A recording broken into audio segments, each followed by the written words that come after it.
ওকে, পুরো স্ক্রিনটা রেকর্ড হচ্ছে না, আমার সাইডে কিছু পার্সোনাল সেটআপ থাকেই সবারই, সো এই জন্য অর্ধেক স্ক্রিন রেকর্ড হচ্ছে। খুব সুন্দর একটা বেসম্ভব সুন্দর মার্কেট যাচ্ছে, তো আমরা ট্রেড করব। আমি অলরেডি একটা ট্রেড প্লেস করে দিয়েছি। ওকে, ট্রেডটা আর একটু নিচে নিতে পারলে বেটার হতো। তো আমরা আস্তে আস্তে অ্যামাউন্ট বাড়াবো। মার্কেট সুন্দর একটা জিগজ্যাগ পজিশনে যাচ্ছে এবং এত সুন্দর পজিশন কতক্ষণ পরে এসেছে আমরা একটু দেখি। না, মার্কেট তো মোটামুটি ভালোই ছিল। এই যে এইখানটাতে রেঞ্জিং ছিল, এইটা আসার পরে থেকে মার্কেট মোটামুটি মাশাআল্লাহ যাচ্ছে। হরিজন্টাল লাইন নিয়ে নিলাম। তো এই পর্যন্ত তো আমরা মার্কেটের অতটা যাব না, আমরা মার্কেটকে ক্যাপচার করব এই পর্যন্ত, ঠিক আছে। তো আমরা এখানে একটা আপট্রেড করে দিয়েছি দুইটা। ইনভেস্টমেন্ট হচ্ছে বাংলা টাকায় 100 টাকা করে, দুইটা ট্রেড করেছি 200 টাকা। সো এটা প্রফিট হবে, দেখতে পাচ্ছেন এই যে প্রফিটে আছে, এখানে দেখতে পাচ্ছেন। স্ট্র্যাটেজি কি আপনাদেরকে বলতে হবে, যারা আমার পুরাতন স্টুডেন্ট আছে তাদেরকে বলতে হবে স্ট্র্যাটেজি কি। আমি বলে দিব না, স্ট্র্যাটেজি কি বলতে হবে, যদি বলতে পারে তো গুড, এই যেটা প্রফিট হয়ে গেছে। হ্যাঁ, ওকে। আর একটা ট্রেড যেটা পরে ক্লিক করেছি সেটার অপেক্ষা, তো এটা কি হয় দেখি। তো যেটা হলো প্রথমটা প্রফিট হয়ে গেছে, এটার অপেক্ষা আটকে আছে কেন, নেটওয়ার্ক স্লো। কি একটা বাজে অবস্থা। আচ্ছা, তো যারা আমার পুরাতন স্টুডেন্ট তারা অবশ্যই বলতে হবে যে এটা কী স্ট্র্যাটেজি এবং কোন স্ট্র্যাটেজি ধরে আমি ট্রেড করতেছি। গুড, এটা উইন হয়ে গেছে। হ্যাঁ, আর সেকেন্ড হচ্ছে, আচ্ছা মার্কেট এখানে রেঞ্জিং করতেছে কেন, কেন রেঞ্জিং করতেছে, ব্যাগ দেখতে হবে, ব্যাগে কি পরিস্থিতি ছিল। ওয়াও, এটা তো একটা চরম পজিশন, এটা একটা রিভার্সাল পজিশন। ওকে, রিভার্সাল পজিশন। সো এখান থেকে আমি আপডেট করে দিচ্ছি, 4টা প্লেস করছি। রিভার্সাল পজিশন কেন এটা একটু আগে বলি, তারপরে যে টপিক নিয়ে কথা বলতে শুরু করেছিলাম সেটা বলবো। হরিজন্টাল, তো এই যে হরিজন্টাল লাইনটাকে এখান থেকে টান দিয়ে বাবা নিচে আসো,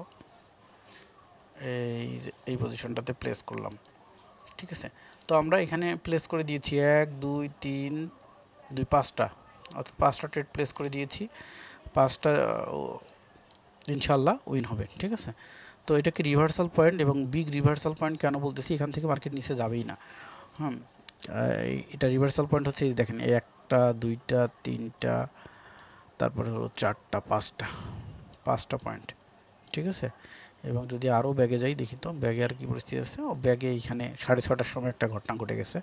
আচ্ছা ঠিক আছে, ওইটা না থাকলে আরও ভালো হইতো। তো ঠিক আছে, আমাদের এই পজিশনটা উপরে উঠে গেছে কেন, এই যে এইখানে, ঠিক আছে। সব কটা উইন, হ্যাঁ, 1 2 3 4 5। আচ্ছা, এখন কথা হলো যে রিভার্সাল পজিশনে আমি এতগুলো ট্রেড নিলাম কেন। যারা নতুন তাদের কাছে প্রশ্ন হচ্ছে যে তারা দেখবে যে কিভাবে কি হচ্ছে। বুঝতে না পারলে সমস্যা নেই, আমাকে এসএমএস করবেন। টেলিগ্রাম তো এই যে ডেসক্রিপশন বক্সে দেওয়া আছে, টেলিগ্রামে এসএমএস করলে আমি বলে দিব যে এখানে কী বুঝে ট্রেড করলাম। এক কথায় হয়তো বা বলা পসিবল হবে না, এটাই অনেকগুলো কথা বলতে হবে। আর সেকেন্ড যেটা হচ্ছে, যারা পুরাতন স্টুডেন্ট তাদের কথা বলতেছিলাম, তাদেরকে বলতে হবে যে এখানে কোন স্ট্র্যাটেজি ধরে ট্রেড করলাম, কি বুঝে ট্রেড করলাম। যে পুরাতন স্টুডেন্ট যে বলতে পারবে তাকে কি দেওয়া যায়, একটা গিফট দিয়ে দেব, কোনো একটা ইন্ডিকেটর, ঠিক আছে। কোন ইন্ডিকেটরটা, অন্য ভিডিও দেখে যে ইন্ডিকেটরটা আপনার কাছে নাই, মেসেজ করলে স্ক্রিনশট সহ দিয়ে দিতে হবে যে এই স্ক্রিনশটটা স্যার আমার কাছে নেই, আমাকে এটা দেন। সো দিয়ে দিব, জিমেল আইডি দিতে হবে।